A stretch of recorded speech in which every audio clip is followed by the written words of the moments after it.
বিরতির পর আবারও স্বাগত। দুর্নীতির অভিযোগ উঠেছে সোনিয়া গান্ধী এবং রাহুল গান্ধীর বিরুদ্ধে।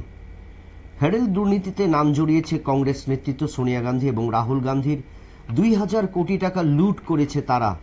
তারই প্রতিবাদে সোমবার যুব মোর্চা সিপাহীজলার দক্ষিণাংশের উদ্যোগে সোনামুড়াতে এক বিক্ষোভ মিছিল এবং সভা সংঘটিত হয়। বিভিন্ন প্লে কার্ড, ব্যানার এবং পতাকায় সজ্জিত মিছিল বের করে বিজেপি সোনামুড়া মণ্ডল কার্যালয়ের সামনে থেকে বিভিন্ন পথ পরিক্রমা করে পুরাতন মোটর স্ট্যান্ড সংলগ্ন এলাকায় অস্থায়ী মঞ্চের সামনে কিন্তু জড়ো হয়।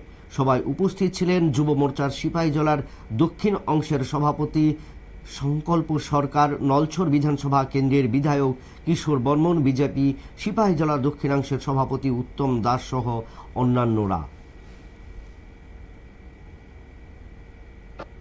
আগে এই ভারতবর্ষে 5000 স্বাধীনতা সংগ্রামী মিলে ব্রিটিশদের বিরুদ্ধে লড়াই করার জন্য এই পত্রিকা নির্মাণ করা হয়েছিল। ব্রিটিশরা অনেক চক্রান্ত করেছে এই পত্রিকাকে বন্ধ করে দেওয়ার জন্য, কিন্তু ভারতবর্ষের স্বাধীনতা সংগ্রামীরা সেদিন মাথা নত করেনি। এই পত্রিকা ব্রিটিশদের বিরুদ্ধে এবং এই স্বাধীনতা সংগ্রামকে উজ্জীবিত করার জন্য কাজ করেছে। আমরা দেখতে পেয়েছি 2008 সালে এই পত্রিকাকে চক্রান্ত করে তৎকালীন কংগ্রেস সরকার বন্ধ করে দেওয়া হয়েছে।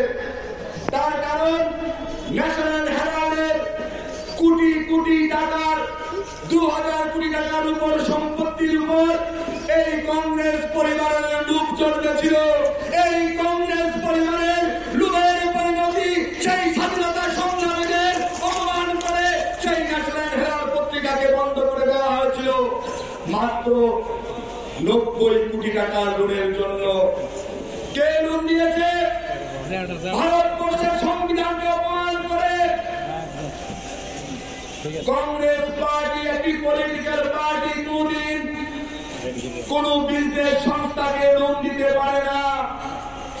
কংগ্রেস পার্টি সেদিন লোন দিয়েছিল ন্যাশনাল হেরাল্ড পত্রিকাকে।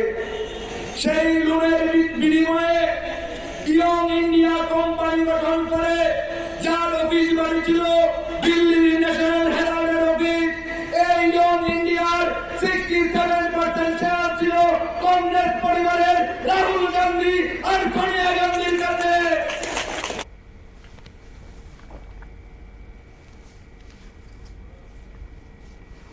আপনারা দেখলেন সেই বক্তব্য যে সিপাহীজলা জেলার সোনামুড়া শহরে মোর্চার যে মিছিল এবং সোনিয়া গান্ধী এবং রাহুল গান্ধীর প্রতিবাদ, যে হেরাল্ড মামলায় যে প্রায় 2000 কোটি টাকার কেলেঙ্কারি, সেই বিষয়ে কিন্তু বিভিন্ন অংশ থেকে কিন্তু মিছিল অনুষ্ঠিত হয়েছে এবং সেখানে বক্তব্য রেখেছেন মোর্চা এবং মণ্ডলের নেতৃত্বরা।